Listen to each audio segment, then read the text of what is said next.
आणि यानंतर एक मोठी बातमी आहे। बच्चू कडूंचं वागणं योग्य नाहीये। बावनकुळेंनी आता या संदर्भामध्ये प्रतिक्रिया दिली आहे। मुख्यमंत्री फडणवीसांचं निमंत्रण बच्चू कडूंनी धुडकावून लावलंय असं सुद्धा आता त्यांनी सांगितलंय। मुंबईमध्ये बोलावलेल्या बैठकीला आता बच्चू कडू अनुपस्थित राहणार आहेत। बच्चू कडूंच्या ट्रॅक्टर मोर्चाचा आजचा दुसरा दिवस आहे। नागपुरामध्ये बच्चू कडूंचा आज एल्गार मोर्चा सुद्धा आहे। मात्र फडणवीसांनी सुद्धा चर्चेसाठी त्यांना निमंत्रण दिलेलं होतं, मात्र हेच निमंत्रण बच्चू कडूंनी आता धुडकावून लावलंय।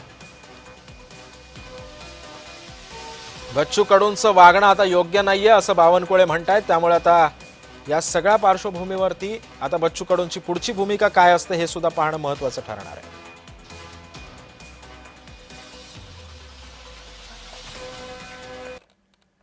आम्ही आता सीएम साहेबांना मेसेज केला आणि बावनकुळे साहेबांना पण केला का इथे सगळे लाखो लोक येईल आणि आम्ही तिकडे जर गेलो तर आणि इकडे कायदा सुव्यवस्थेचा प्रश्न निर्माण झाला तर ते कोण पाहणार? नेतृत्वच नाही आहे तर मग लोकांनी काय प्रॉब्लेम केले तर मोठी अडचण येऊ शकतं। हे कायदा सुव्यवस्थेच्या दृष्टिकोनातून त्यांना पण ते शक्य आहे, त्यांना पण ते लक्षात येऊ शकतंय आणि म्हणून आम्ही त्यांना सांगितलं का तुमचा प्रतिनिधी इकडे पाठवा। आम्ही ज्या मागण्या केल्या त्याच्यातले काय तुम्ही निर्णय घेऊ शकता, नाही घेऊ शकत तसं पाठवा, म्हणजे आम्हाला निर्णय घ्यायला सोपं होईल ना। आता त्यांचा भूमिका आहे की तिकडे शेतकरी राहतील, मी बैठकीला राहील।